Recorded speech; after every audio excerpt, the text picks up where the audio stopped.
Ito yung tattoo na para sa anak, para sa asawa at para sa sarili. Nice day ngayong araw. Ready na natin yung mga kailangan natin gamitin sa pagtatattoo. Dito nga nagmerienda muna kami bago natin tatuan si ma'am. Bali itong si ma'am na tatatuan natin ay first time na magpapatattoo. Kaya nagmerienda muna kami kanina bago nagtattoo para nang sa ganon ay may lakas si ma'am. Hindi naman ganon kalaki yung gagawin natin na tattoo. Pero yung tattoo ni ma'am, grabe yung meaning nito para sa kanya. Kaya agad-agad din naman tayo nag-ready para maidikit na natin yung stencil. Bali, ang gamit natin na pandikit ay stencil transfer gel ng Crazy Tattoo Product. At ganito yung itsura ng pagdikit natin ng stencil. At syempre, hindi na natin to papatagalin pa. Uumpisa na natin to dahil excited na rin si ma'am makita yung bagong tattoo niya. Halos lahat naman ang nagpapatattoo, lalo na kung first time, talagang excited talaga yan. Sa sobrang excited nga nila, medyo na late sila sa pagpunta. Excited pero na late?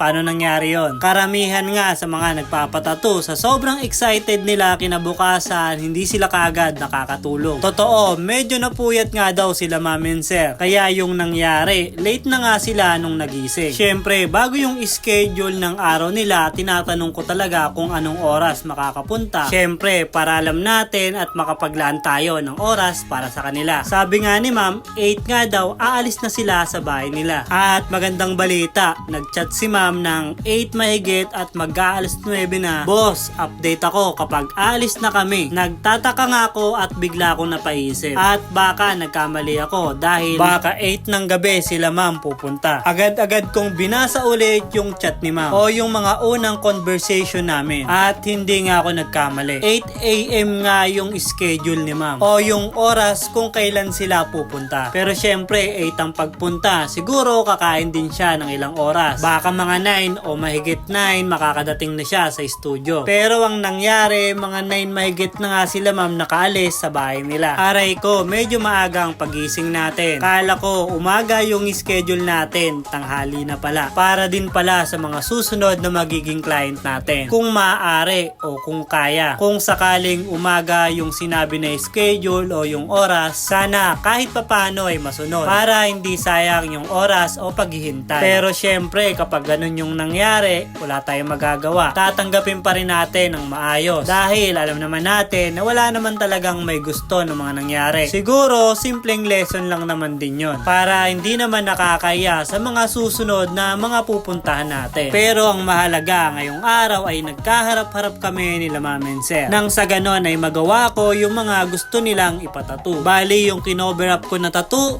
partner yon ni ma'am. Bali, si sir yung unang tinatuan natin. At syempre, nakakatuwa dahil dinayo pa nila tayo. At ito ngang si ma'am yun ang libre ng tattoo kay sir. At naging masaya si ma'am sa naging resulta sa pag-cover up natin ng tattoo ng partner niya. At hindi na nga natin to papatagalin pa. Linisan na natin to gamit ang foaming soap ng Crazy Tattoo Product. At ito na nga yung kinalabasan sa ginawa nating tattoo kay ma'am. First time na nagpatattoo at meaningful para sa kanya itong pinatattoo niya. Ito ay para sa mga anak niya, para sa asawa at para sa sarili. First time na nagpatattoo, pero ang kwento ng tattoo niya ay para sa mga mahal niya sa buhay.